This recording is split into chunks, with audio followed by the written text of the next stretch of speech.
So once again, good afternoon, everyone. Welcome to our second project seminar of our project Memory in the Making. And today we are going to focus on grief and grieving and try to tackle with the issue of how emotions are shaped, are expressed, and form collective remembrance in digital spaces. And is it that grief can move, and if so, yes, between the private experience and the public commemoration?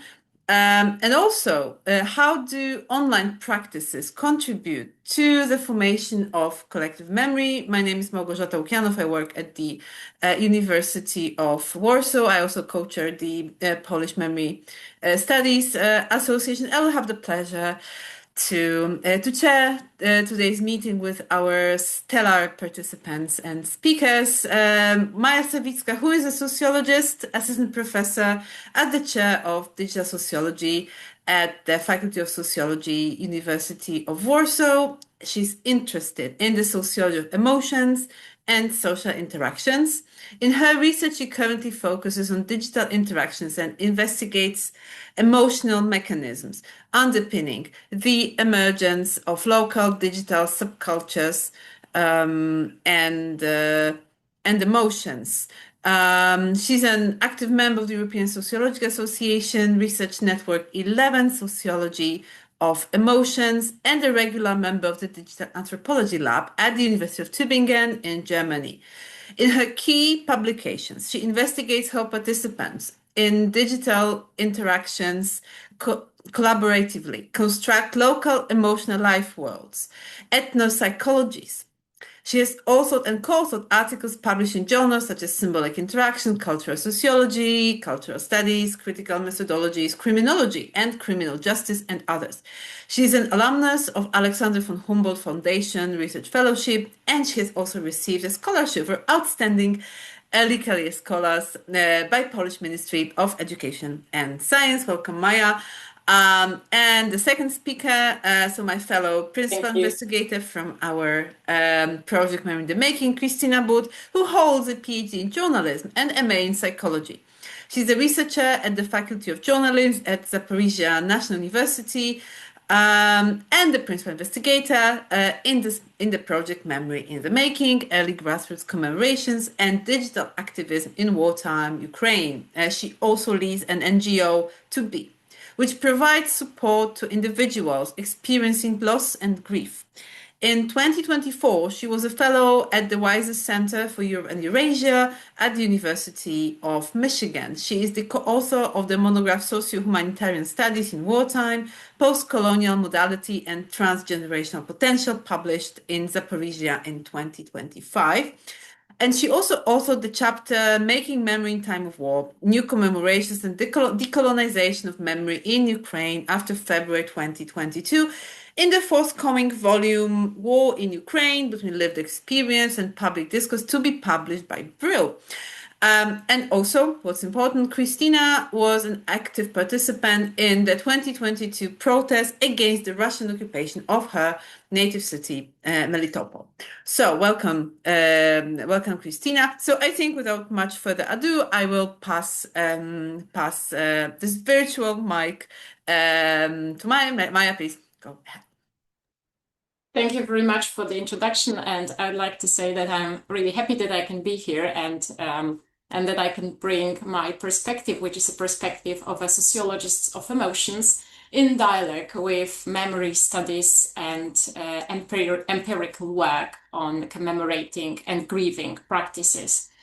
So as you are all very well aware, we'll be talking today about grief. And more broadly, we'll be talking, I think, about emotions and what happens to them when they move from private, intimate, we can say intrapersonal sphere into the digital realm. So what happens in this process of digitalization of emotions? So as a sociologist of emotions, I would like to start by inviting you to reflect with me upon the specificity of digitalized emotions. And what I'll be saying today, it stems from my empirical research in a variety of digital communities that are centered on different kinds of or types of emotions. But I won't be referring to them very directly because I don't want to take too much space during this seminar. But just to give you a context so that you know which empirical findings orient or inform what I'll be saying in a little bit more abstract terms, and just give you a gist of my empirical studies. I've studied online grieving groups, which is probably most pertinent to our topic today, but I've also researched emotional regulation processes in cyber criminal groupings and emotion-related activities. These were fear and shame centered in some online groups that emerged after and in the COVID-19 pandemic. So this is my research background, and I'll use some observations from this research to highlight three aspects. I've selected just three of what happens to emotions when they go online. So the first aspect is probably the most fundamental one, and we have already heard that in what Gosia said at the very beginning in the intro to this seminar. So if we think of emotions in this basic or most dominant psychological intrapersonal frame, we most often conceive of them, we see them as internal states. And in other words, in this most intuitive framing, what we feel, our emotions, are our private internal experiences.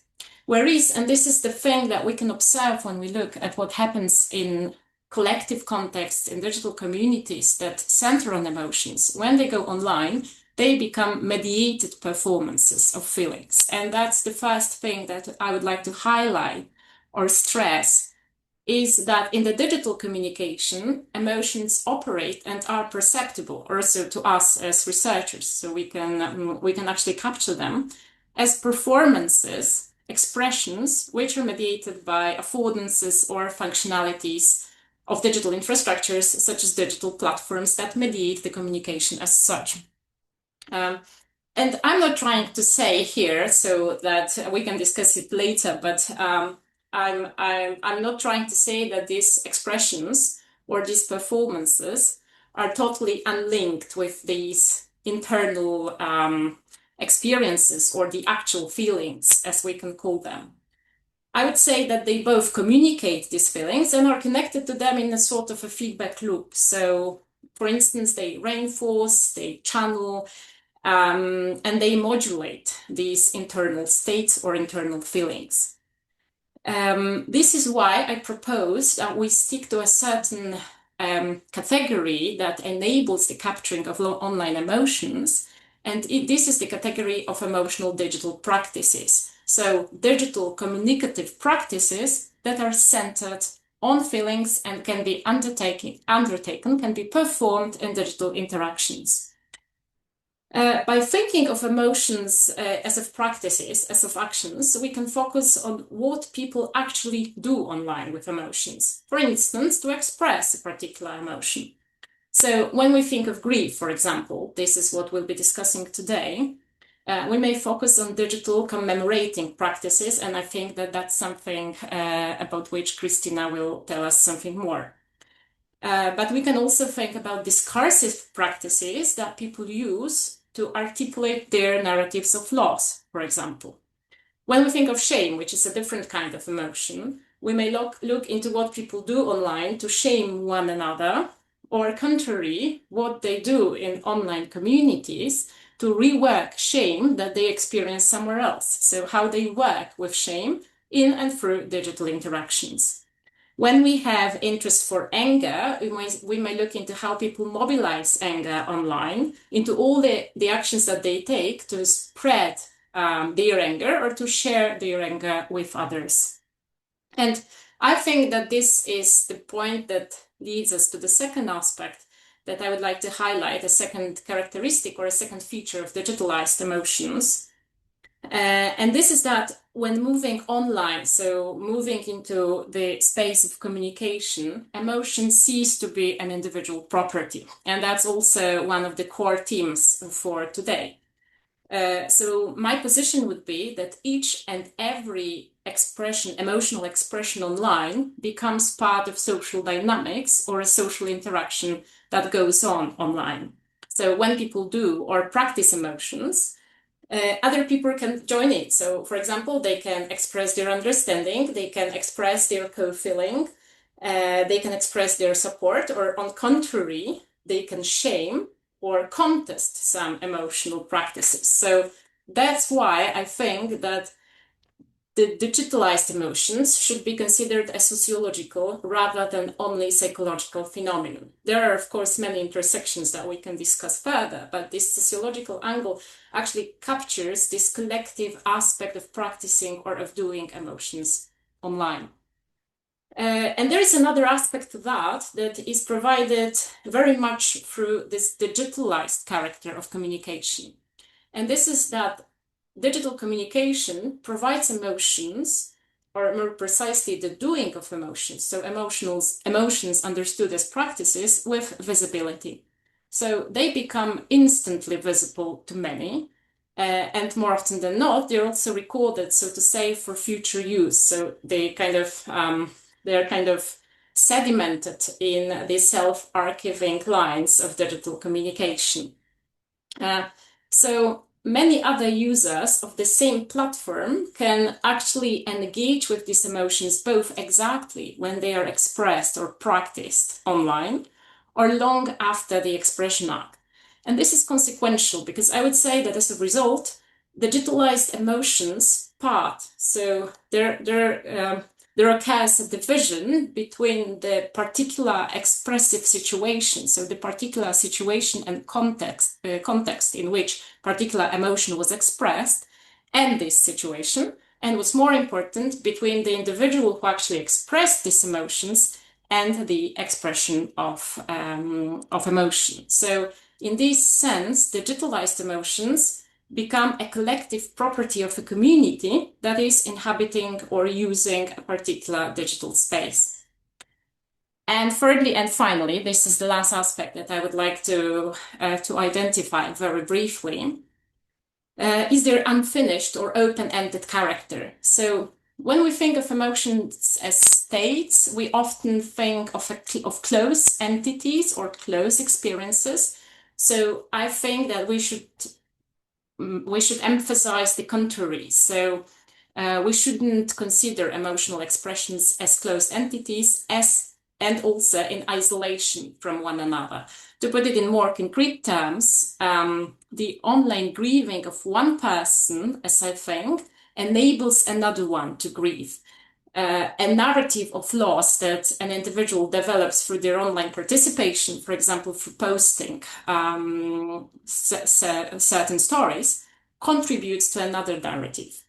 What I mean here is that each act of grieving provides some context and some symbolic resources that can be used by other people in their acts of online grieving. In other words, the digitalized emotions develop through how they are practiced online. And in conclusion, a very brief one, in what I just said, I wanted to highlight that when we think of digitalized emotions, of emotions online, not as states, but actually as practices, so as something that people do with emotions when they communicate, when they act online, we are able to see how emotions are produced online. So for platform affordances, so for those functionalities that enable us to take part in the communication, but most importantly, through reactions and contributions from other people in the grieving community or in the emotional community, or generally in the community that inhabits particular digital space. And this is in the sense that I propose that we see digitalized emotions not as individual, but as collective group achievements. And that's the introduction from me. Okay, thank you so much, Maja. I think you mentioned at the beginning this dialogue between sociology of emotions and memory studies. Then you mentioned online emotions being as also a symbolic resource and symbolic action. So I think there is such a great vast field to discuss and to see how it bridges different disciplines and part of sociology. Thank you so much again. And now I pass this virtual mic to Kristina. The floor is yours. Thank you, Margajata, for presentation, and thank you, Maja, for this brilliant introduction. I made a lot of notes I would like to discuss further, but now I'd like to start with my presentation. I will communicate a little bit more on psychological aspects of grief and grieving, and also I will come up with a few examples of digital commemoration in wartime Ukraine.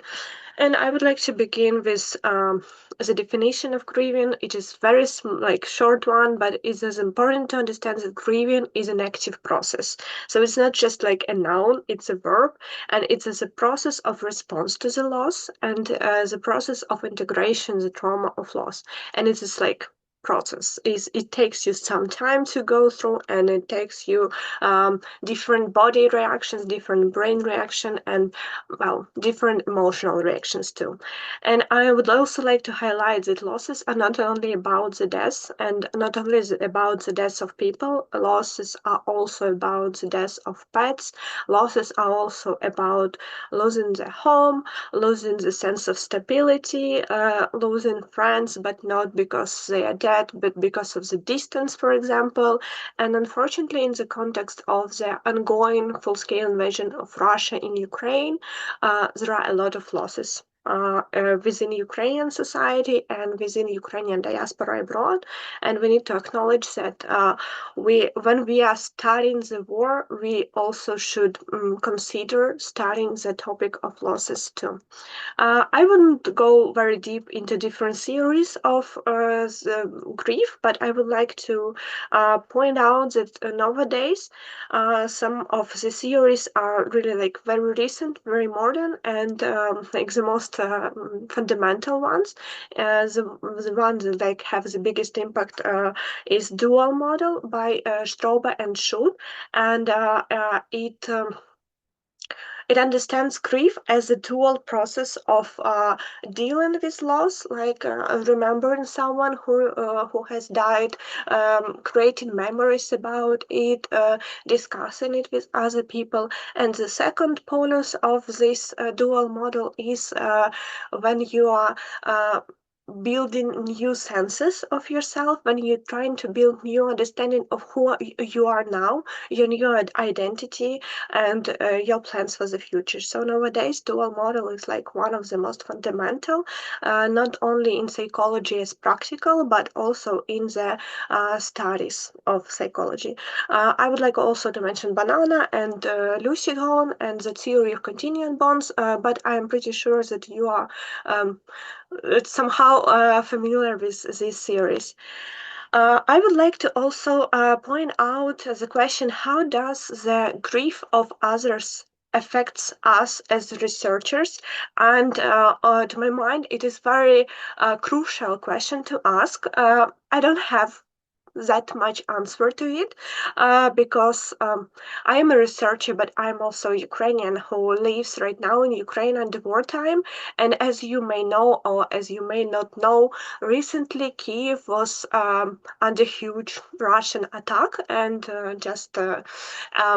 you cannot be uninvolved because you experience this every day.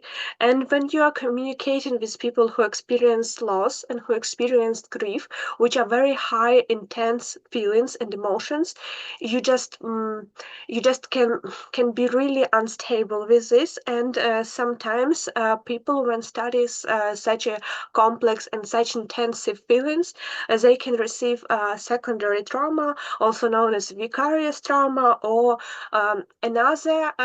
another problem that can be filled by researchers, not only researchers, volunteers, NGO activists, you just name it, with people who like have experience with other people.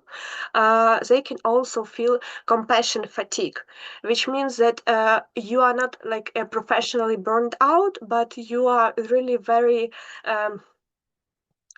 very absorbed with other feelings, and you cannot just process your own. So in order to study loss and trauma and grief, I would like to just remind all of you to take care about yourself, ask about the help if you need it, if you feel like, and just discuss it with your colleagues, because a discussion and sharing is really caring.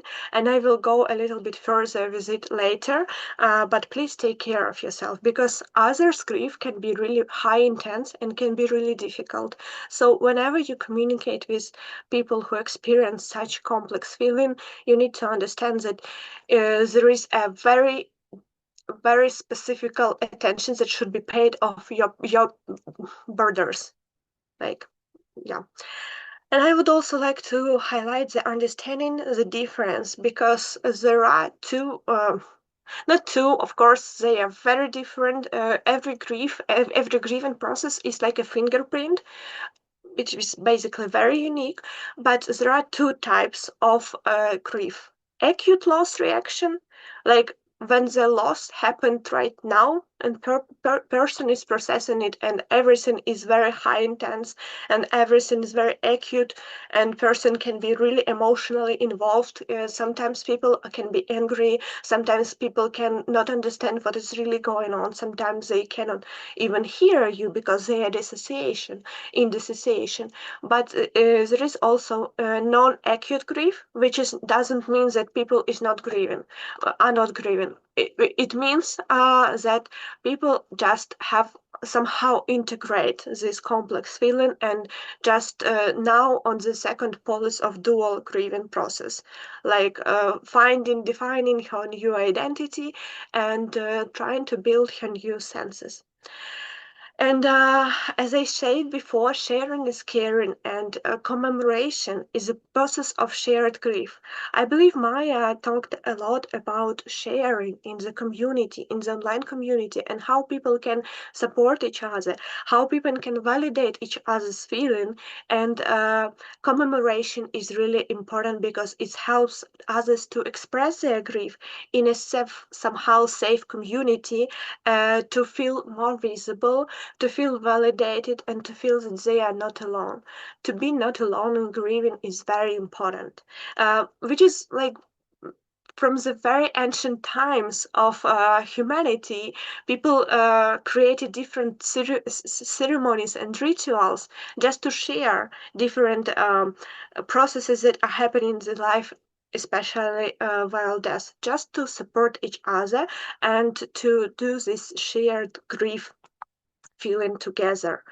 And I will just give you a few examples of digital commemoration practices in Ukraine after February 2022. They are different, and I just want to give you a very brief idea on how people who unfortunately has been killed by Russia are commemorated in Ukraine in digital sphere. One of the biggest media who doing it very systematically and very constantly is Media Memorial, the platform of memory. And here you can see it. It's in Ukrainian, but I will try to translate you. Military persons, they have different categories. So military people, civilians, children, someone who has been died on the front lines, and someone who do all the best to make our victory possible. And when you click to different categories, you may see different stories of different people. And the most important part of the platform of Memory Memorial is that they try not to share only official biography or whatsoever. They trying to give you a really big perspective on what person liked to do in her civil life, what were her hobbies, how she how she held family connections. So it's like to give a broader perspective on what person used to be, and it's about saving memory, but in very decent and very human way. Another example here on the screen you can see, it's an Instagram account, Olga Art. It's also about online grieving, and it's an artist, digital artist, and she makes her sorry, she makes her images to commemorate those who has been killed. With these images, she like describing people who have gone, uh, like a ghosts, but in a not a spooky way, but in a very nice and like hopeful way, just to describe them as a person who are still there, but in another form. With this like blue light, it's really somehow showing warm and mm, nice image of these people. And actually, people who experience loss can communicate with these artists and they can share their stories. So later, she will publish it in her Instagram. Another example of digital commemoration, this photo was taken by me from Vinica, and it's a very interesting example because usually in Ukraine we have allays of heroes, which are mostly physical ones with the photos or with the monuments, and people can bring their flowers or just stand there with their photos to look at these people and to say thanks to them. But in Vinica, this decision is more sustainable, I believe, because here you can see a television and the images of people with their short biography, name and surname, and the dates of their life. These images are changing. I believe every minute, and you can really read more about, and you can really see these photos. You can really read these names. And here you can also see a tablet.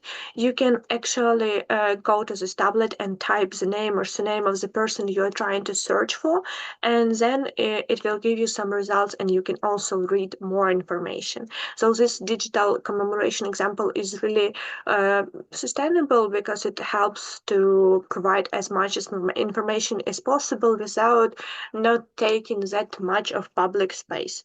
Unfortunately, the problem of public space and its lacking is nowadays very actual because unfortunately there are more and more losses, and but it's another topic of discussion about the public space and grieving.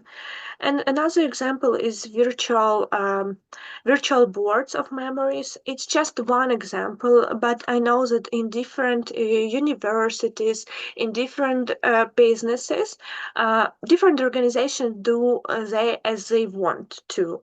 They create these virtual memory boards where they can put information about their people who had been gone, and provide some more information, who they were, what they liked, and do they have any family members. So virtual memory boards is also example of digital commemorations, but in very like community level, because it's connected, usually it is connected to the concrete organization, for example educational or business sphere.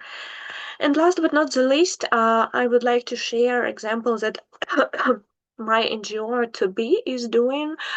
We create a living memory project, and we create exhibition Bloom of the Memory. It's an exhibition of legacy projects created by women who experienced loss of their beloved ones.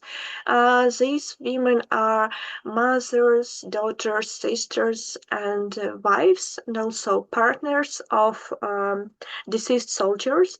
And they created their legacy projects of their heroes, trying to commemorate and trying to put into the art their stories of life, their dreams, their plans, hopes, and their personalities through these art exhibitions. And I would like to point out this one because this project is very digitalized. It actually impacts all the senses that human being has, because here you can watch the story on the tablet, you can watch the sculpture that has been produced for this exhibition. In this MP3 player, you can also listen to the music that has been provided, especially for this art object. You can took the cookies, gender cookies, because it was a fallen soldier female soldier, and in his civil life he was doing these cookies as a business, and now her mother created this as a part of exhibition, so a person can even try how it tastes, this legacy. And also there is a smell of ginger in the air, so it really affects all the sensors that a person have. Yes, so it's really very nice and decent, and I'm sorry that it's not maybe I'm talking about my NGO and maybe it's not so objective, but to my mind it's very decent example how memory can be preserved in a decent and very human way. And last but not the least, in this exhibition, we also put tablets where people can listen to the story. But it's not only the story about the deceased soldier, it's also the story of the person who had gone through loss.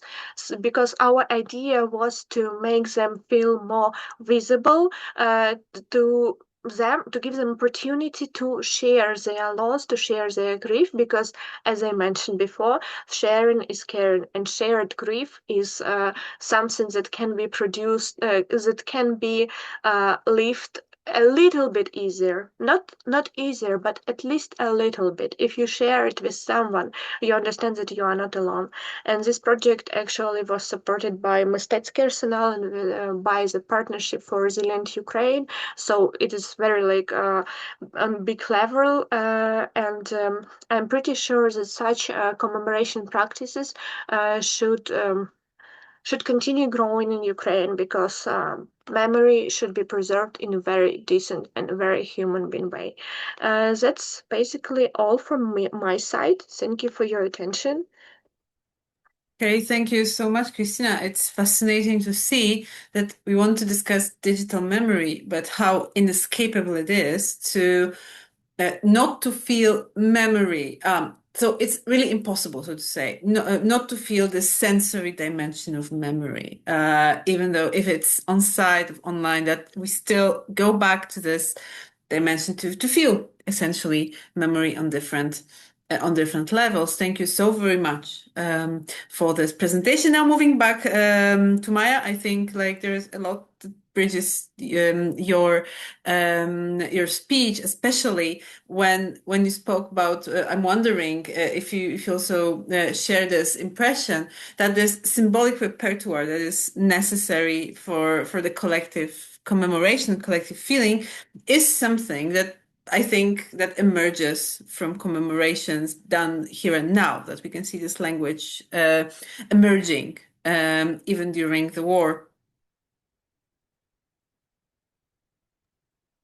Yeah, I think I would fully agree, because Kristina mentioned many times that sharing is caring, but sharing requires a common language. So to share a feeling, or, well, to share an emotion, we actually need to have a common way of expressing the emotion, or a negotiated a way that is agreed between us, that we can express or use it to communicate the feeling that we had. And in this sense, I would say that all those practices, that all those commemorating practices are also an attempt to find the language. So to find a way in which we can actually share an emotion, because to an extent, an emotion is always something that we feel. So my grief will be different from your grief, and your situation will be different from my situation. And in this sense, we can hardly say that we feel the same. But we need to find a way, or sharing requires that we find a way, and at a level at which we can communicate our emotions to one another. And in this sense, all those practices, to me, are a sort of search for a language that would allow us to share the feeling. And the examples that you provide are really telling, because all those websites, for example, the one that proposes that soldiers who died, that other people who died were killed in the Russian aggression, that they are commemorated not only for their official role, but also for their personal background. This is for me, this is exactly the search for the language. So we can agree that we're mourning or grieving a person, not only a soldier, not only a person in their professional role, but the holistically understood person. So by these practices, I would say that people are trying to share or are trying to find those categories and establish a repertoire of symbolic means that can be used to express, to share, and communicate a feeling. A feeling that can later resonate also at the public, not only private level. Thank you very much. So maybe, Kristina, if we stay with this phrase you use, that sharing is caring. So if you think of it sociologically, that sharing means to build this repertoire that is needed to make this interpersonal relations. And also sharing requires this. You used also this word, certain level of validation of each other's feelings. So it's not only that I accept that others are grieving in a similar way, but also by using similar symbols, by gathering, by getting together, we also validate each other's reactions and feelings in this sense. Yes, absolutely. And I agree with Maya that it also requires very common language. And it's also very noticeable nowadays, especially from my community, which is like somehow I know it's like kind of informational bubble because my NGO works with people who experience grief and loss. And it's basically people who experience loss of the military servants. And when we see their posts on the anniversary of the death, for example, or on the birthday of the hero, they share their grief with the community, and we can obviously see the new language of supporting each other because people are saying a long memory, for example, or Slava Ukraini, or glory to the hero, or heroes are not dying. But actually, the last word is used less in this community because it's very triggering one. In official commemoration practices, people use it, but when we are talking about people who experience this grief, they don't like this phrase because their heroes died. And it's really very, very much into this repertoire of shared symbols and about shared language because when you are doing something wrong, I will take this like wrong. It doesn't mean that there is right or wrong, but if you are doing something that is outside of the community that you're referring it, you may find aggression, you may find non-acceptance of your word, or you just maybe would be ignored. So yeah, it's very important to have this language and this shared symbols. May I add to this?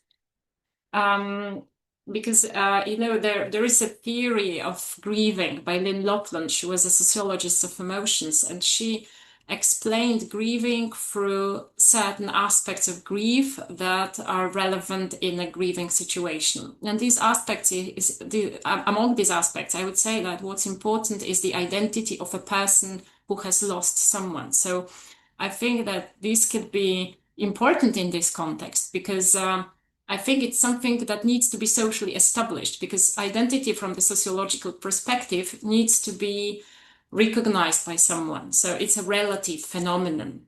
You need someone to recognize you in a given identity so that you can be to yourself this person. So I think there is an inherent ambivalence as far as roles and identities are considered when you think about mothers or daughters or sisters or brothers or fathers who have lost someone who is a war hero now. So I would say that this is also an ambivalence that needs to be socially reworked to give answer to the question, who actually is grieving? Am I grieving as a private person who has lost a loved one, or am I grieving someone who actually sacrificed their life for my country? So that I think that also is a matter of social negotiations and also something that needs social recognition and that needs a collective sense making to occur within a grieving community. Well, thank you so much for pointing this out. Sorry, Margosha, I would like to Go to add ahead. something to this edition too, because it's something that I forget to mention. In our recent study with Margajata Memory in the Making project, I did a visit pilot studies in Maidan Nezalezhnosti Square, Independence Square in Kiev, and there is a folk spontaneous memorial to those who has been killed by Russia for militarists, and like this memorial is basically started from the people who just put a national flags in the land of Independence Square, and now this memorial is very huge and very big, and there are so many flags there. But it's not only about flags, it's also about photos, banners, sometimes even monuments. And when I observed this, when I came to the place and I was do my research, I noticed that there is a very like a competition between individual and between the collective one grieving, because from the one hand people try to do it with really systematical and somehow unified form, because you have these flags and you just put the names of your beloved ones on the flag. But at the same time, I noticed that there were people who tried to do it in very different way, to make their flags look bigger, to put the banner which will be really huge enough and very noticeable, or make it really like so they are trying to make their grief more visible, to make their person visible. And another example of it, there was a discussion when Ternopil City Council put their decision on how military cemetery would look like, they came with the decision that it should be unified. There should be like crosses of heroes, and it should look very similar. But there was one family who were disagree with this, and they put a huge monument of their son in a bronze or somehow something like that, because they were like, we don't like it, we want to commemorate our son not as a hero, one of the many, but we would like to commemorate our son in the way we like to do it. So nowadays this conflict and trying to find a balance between individual and collective, individual and national, is very visible, and it is something that we would also discuss in our research with Margajata. Okay, thank you very much. I think now it's time to open to continue, not maybe open, but to continue this discussion with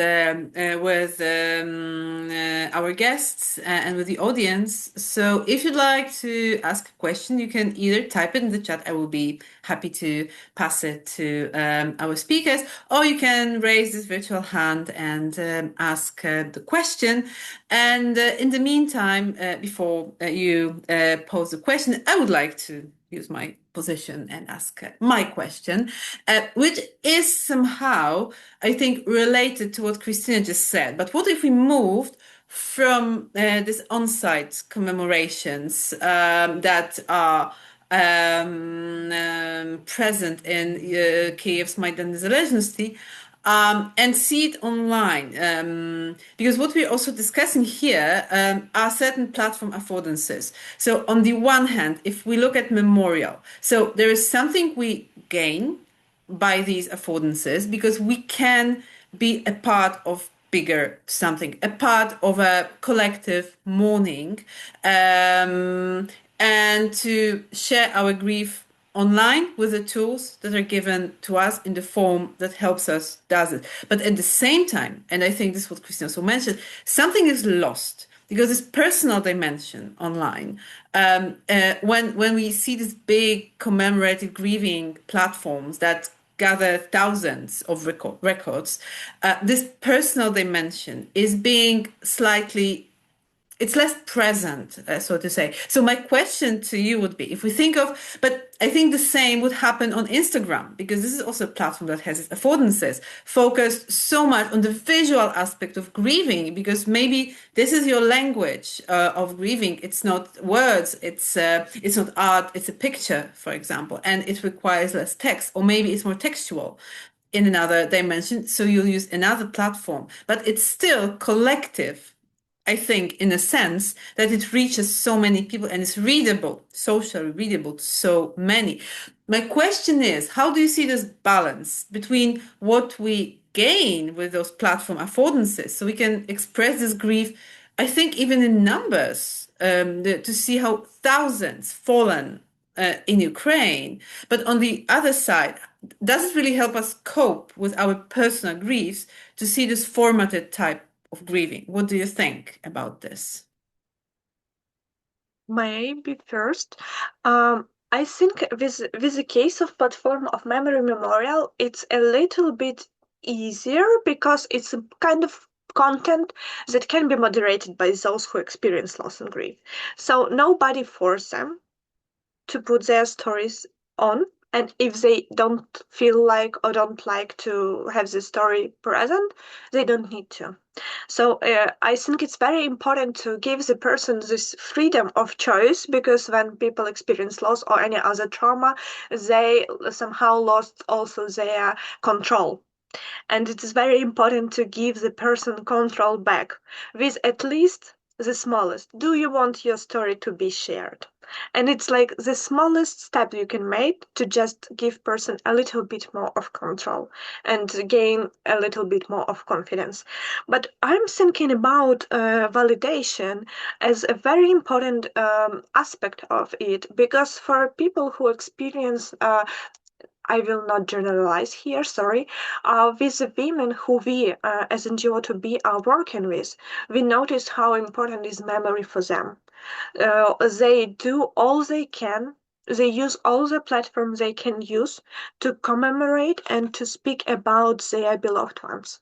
So for them to be visible and to speak about their beloved is very important. So I think these platforms gives a very important instance validation, because with on-site commemoration, it may take you a long time to build a monument, to build a memorial or whatsoever. But in case of Instagram or website, it just can be very like rapidly published online, and you may see the example, oh yes, somebody remember about him, somebody is commenting about him or her, and it can be helpful and it can validate these feelings. Well, I would say that from the point of view of someone who uses a platform, what the platform does is that it formats an experience. So you need to express your experience, your personal story, your personal feelings in a format that is provided by a platform. And that is both limiting, but also opens up possibilities to reflect upon your own experience. So that's a motive that comes back in the research on what people think about how they do emotions online. They often say that sharing those experiences through the way that is provided by the platform enables them to reflect upon their own experiences. But for obvious reasons, it's also limiting, because it provides a form that is legible for the for users of this platform. That's one thing that came to my mind. Another element would be that this is something that Kristina actually said, that on the platforms that enabled interactions to take place, you can by sharing your experience online, you can actually invite other people, or you can find other people around you. And I can give an example from a different kind of study. This was a study on women who suffered perinatal loss. So they lost their pregnancies, and they commemorated their lost children, their losses on a website. And what they actually said was that it was a hugely reinforcing experience to see how many people actually gathered around their memories of their lost children. So, for example, in their physical context, their family couldn't hear about it anymore, and they didn't want to discuss their losses anymore. But there, in this digital community, they would always find people to listen. And in this sense, it's also enabling, because it enables sharing that is not only limited to a physical context and a physical location. And in a way, I would say that physical or on-site commemoration sites also enable that kind of exchange, because you can meet other people who come to grief and you can also have an exchange. But digital communication to an extent is also more liberating. You can be anonymous to an extent. You can share as much as you want, and you can enter into this communication in a more delocalized and detemporalized way. So it's not so binding as the physical sphere. So as you said, Gosha, I think there is something is lost and something is gained, but I would rather put it in the terms of transformation of an experience. So it's a different kind of experiencing grieving when you do it on site, and a different kind of experiencing grieving when you do it online. Okay, thank you very much. There is a comment in chat from Victoria Kovpak from Zaporizhzhia, which I think is closely related to what we just said. I would like to share a sensitive yet profoundly telling real-life case that illustrates this tension between psychological coping and public memory. Recently, an elderly neighbor of mine confessed that the memorial banners of fallen heroes along the main avenue in Zaporizhzhia were too emotionally distressing for her, suggesting they be moved to the outskirts of the city. And for many of us, this reaction was shocking. It revealing a stark form of what we discussed, also this compassion fatigue on the one hand, and an attempt to marginalize grief out of the public sight. However, we consistently see mothers and wives, many traveling from other cities, coming to these banners to mourn, to leave flowers, and talk to their loved ones.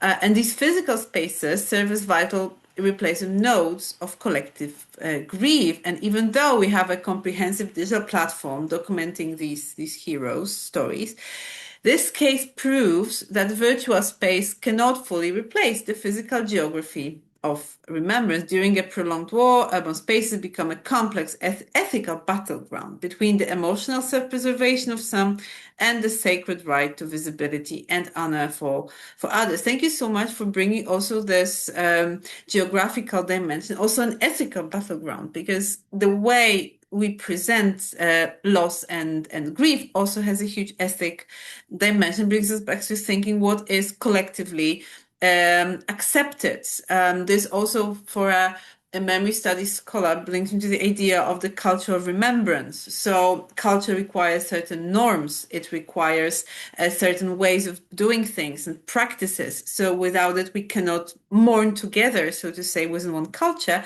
But it's also interesting to see for those who'd like to go outside the norms, who'd like to mourn in their own way, how this social control is being put into practice in this level as well. Thank you, Victoria, for your comment. And we have a question from Katerina Sterniuk-Dolgarova. Good evening, dear colleagues. It's evening in Europe. I'm in US, so it's morning here. So I'm really happy to join your seminar today, and thank you so much for bringing this topic. I think it's extremely important, of course, for Ukraine, first of all, but not just for Ukraine, but for other countries and many other nations, unfortunately, yes, right now with grief and grieving. So I will continue this talk about balance, and I guess my question as a media researcher, as a journalism researcher, will go a little bit in the direction of media and how media contribute to this ethical aspect of this too. So we were talking about Memorial Project, this platform, and we have different journalism projects involved in grieving in commemorative practices.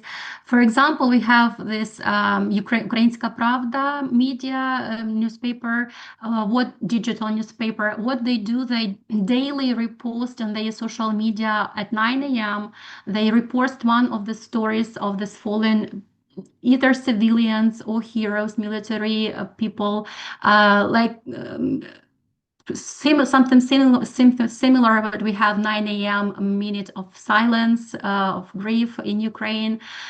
So My question is this to commemorative fatigue, exactly what Victoria brought up. As to some people, it's really too much to see it daily in media, to read that daily in the news feed. And as a media researcher, I also have this. Teach this course. It's called journalism, peace journalism, and solution journalism. And we always have this surveys of our students, and our students in their feedback forms put, "We are so tired of the topic of the war that you bring up every class, every lecture." So I guess my question is to both speakers, presenters. What do you think? How we journalists can find this balance of, yes, commemorating, putting that out there in digital space, but at the same time, do we need this daily? Do we need this monthly? How do you find this balance? How much of it is that supposed to be just a very niche project, digital, like an Instagram page, and we go there specifically to mourn, to grieve? Or it's supposed to be public and on the display on public media? So yeah, it's like very lively question, I guess, for Ukraine. Thank you so much. I have a quick comment because I was thinking about that in the context of different emotions and probably different kinds of situations. And I think that I won't be able to answer which frequency should be the right one in this particular case. But generally, I would say that our culture does not provide us with ways or with symbolic means to discuss death and grieving. So that's something that came out in my project on mourning lost babies. That the problem is that we lack symbolic means to talk about death, and somehow this is visible in Kristina's project when this dominant language is the language of fallen heroes. So this is not exactly the language that we would like to use, that we need to discuss the lost ones. And in this sense, those stories that are published, they kind of build up those symbolic means. So they are tiring, they contribute to the compassion fatigue, but they are also the way of accumulating and of generating a language to discuss the experiences that are profound and forming experiences for Ukraine and more broadly Europe right now. So I would say that those stories are necessary from the cultural perspective. They are also necessary, I would say, from the public or social memory perspective, because this is the record of those fallen or of those who died, who passed away. So that kind of preserves them, even if only on this basic level, from forgetting. And I'll give a counterexample of COVID pandemic. So many people died in COVID pandemic, but we don't really have this language to discuss those losses because they are separated losses. So everyone has lost someone in the COVID pandemic, a friend or a relative, but we don't have this shared imaginary, this shared social symbolic repertoire or repertoires, representations to discuss those losses. And in this sense, those stories certainly contribute to this kind of accumulation of symbolic resources. But that's not an answer about the frequency. And basically all emotions that we are not equipped, so to say, to experience emotions on a very high level for a prolonged period of time. So in this sense, compassion fatigue is sort of a human fact, and also those strategies of avoidance that your students reported are ways of dealing with the intense emotional atmosphere that it's really prolonged one in Ukraine. Well, that was not really an answer, but a comment. No, thank you so much. It's very important. Yeah, thank you. I would also like to comment on this, but right now I will not be so objective. I will change my head from academical to NGO ones, and I would like to say that we should, with the frequency, my answer is 100% daily, because I think it's very important nowadays to preserve the memory of those who had fallen on the front lines, and this is the least we can do to say thank you for their sacrifice, because those people gave up their dreams, gave up their families, their plans, and their lives basically, just to save our freedom, save our independence, save democracy, and not only in Ukraine but in Europe too.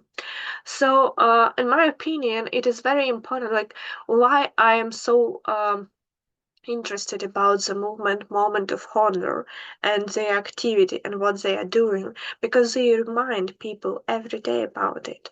And it's a small action that requires you only 1 minute of your life, but it's very symbolical gesture to those who experience grief and loss.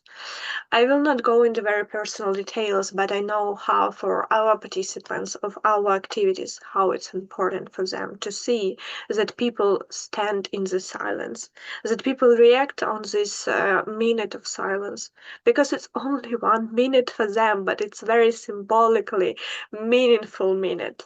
And speaking about compassion fatigue, I understand, and somehow for me, it's not only about compassion fatigue.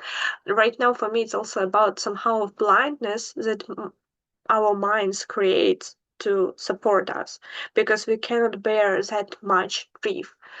But what I'm thinking about in the context, especially in the context of journalism, is about finding new ways and new forms and new ideas how to present these stories. For example, in my NGO, we had the series of materials named New Senses and New Meaning, sorry, and Novi Sense, and we make 6 different media materials, publications that we published in different Ukrainian media outlets, and we communicate about different type of losses.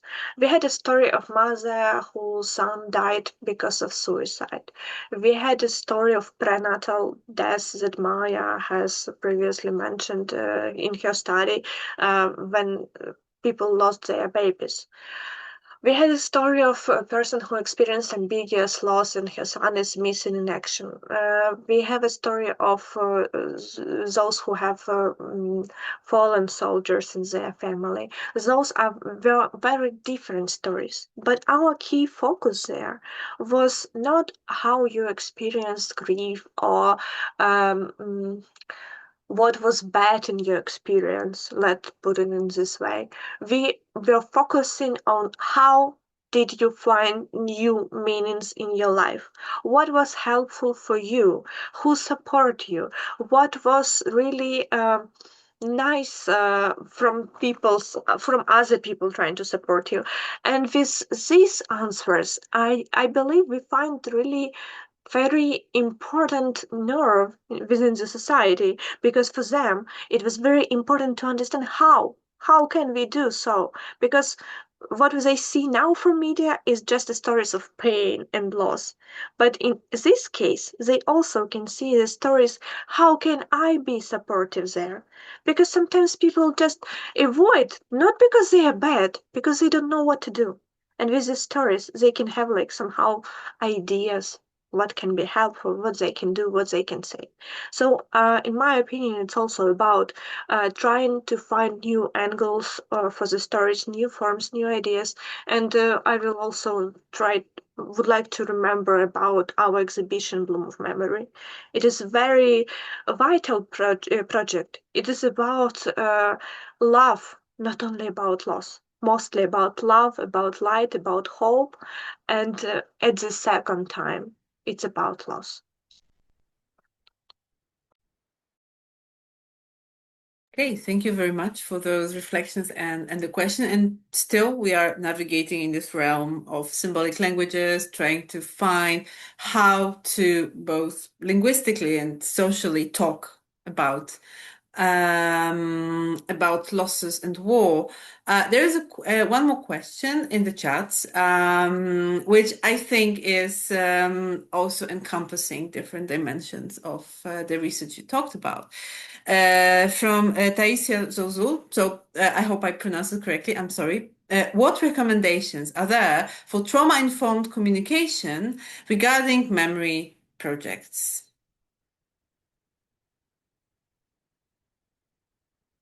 Okay, I will start. I think the most important here is to be transparent. Just to remind that you are working with very sensitive content, and if you feel like it can be too hard for you, just so person will be aware if she would like to see this content or if she would be capable for this. So it's the first one, to be transparent and just to help people to make their aware choice. Whether they should take this information or not. The second one is, of course, if you have the opportunity to invite into your team a psychologist or supervisor or whatever person can be helpful to you, please do so. Because, as I mentioned before, secondary trauma, compassion fatigue are not jokes. So please, if you have this opportunity, don't forget about it. And also psychologists can be helpful to look through your questions, so you wouldn't re-traumatize the participants of your survey or for your research or whatsoever. And of course, you should also, when you speak with the person, when you communicate with the person, the person who agreed to participate in your research should also make her aware choice whether she would like to participate or not. And you should also remind her in whatever moment, if she feels uncomfortable, she or he feels uncomfortable, he is able to say no, to make pause or refuse to participate in this research at all. It is very important, as I mentioned before, sometimes people experience loss, they lost their sense of control, and they can forgive that there is a possibility for them to say no. So it's your responsibility to remind them that this opportunity is open, of refusal, of pause, of comfort. And probably the last but not the least is to remind people how they can support them. It's something that we practice in our NGO. It's a very brief self-help kit. Like, you can breathe, you can put your legs into the ground, so feel more grounded. You can breathe by 4-4-4. Just to remind people how they can support themselves.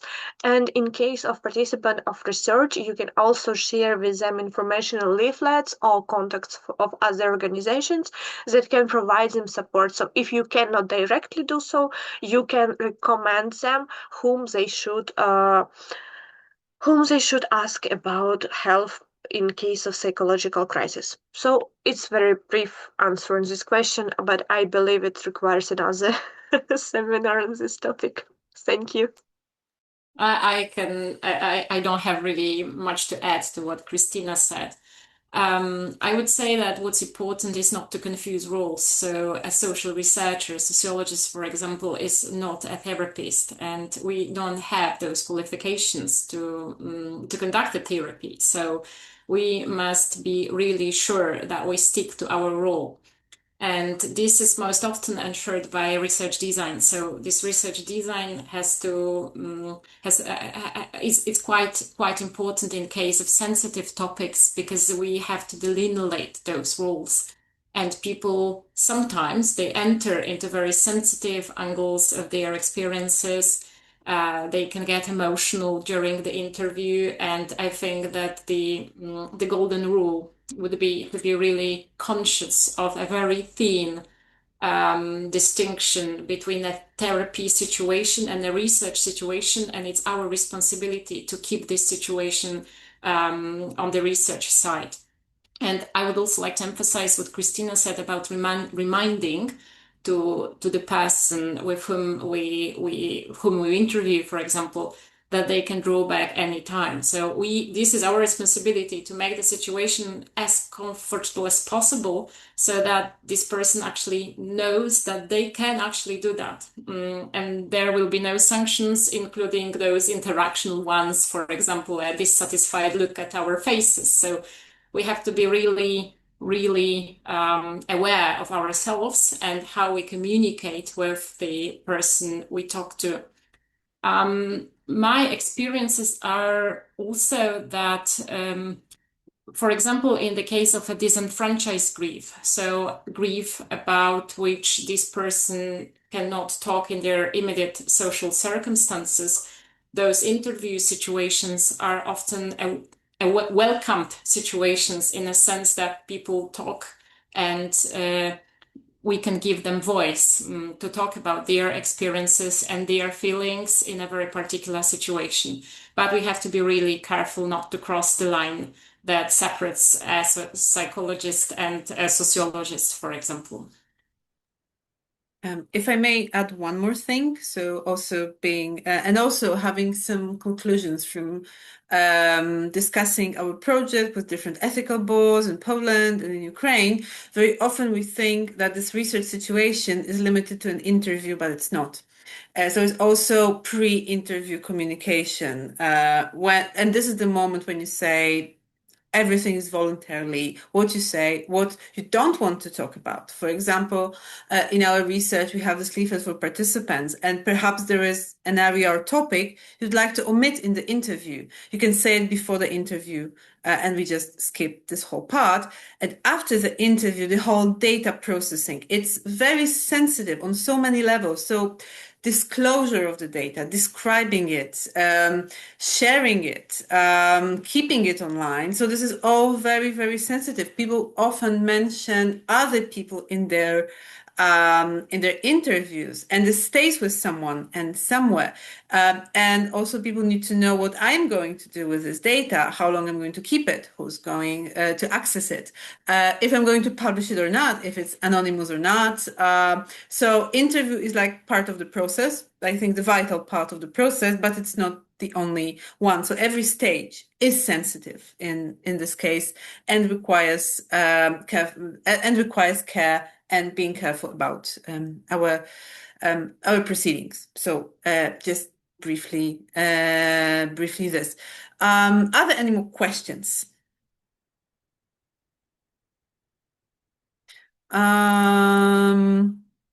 So if not, let me thank our speakers today. I think this reflection, and if what I'm thinking in more general terms, how sensitive and fragile, and maybe it's a bit of a taboo, death is in culture, and how it's approached from different angles, and at the same time trying to be pushed away, at the same time trying to be brought in personally, collectively, how we negotiate all these meanings. It's fascinating in such broad cultural terms.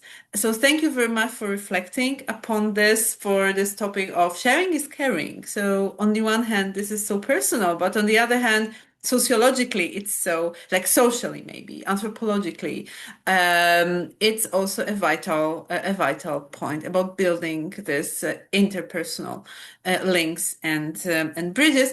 And before we close the seminar, a little bit of advertising. We are planning a conference in December this year at the University of Warsaw, which will be dedicated to the digital afterlives and to grieving online and to memory production that is happening online, to the online monuments of memory. So I think Kristina have the poster to share, and you are most welcome to send your applications. We're waiting for applications of abstracts and panels until the end of June, and we hope to see some of you in December. And do email us at mitmmemory@gmail.com. If you had any questions or would like to get in touch, and we will be happy to send updates on our seminars and project proceedings. Once again, thank you so very much to everyone in Ukraine. Have a safe evening, safe night. I hope it's going to be more peaceful than the last one. To everyone else, enjoy your evening and see you next time. Thank you, everyone. Thank you very much.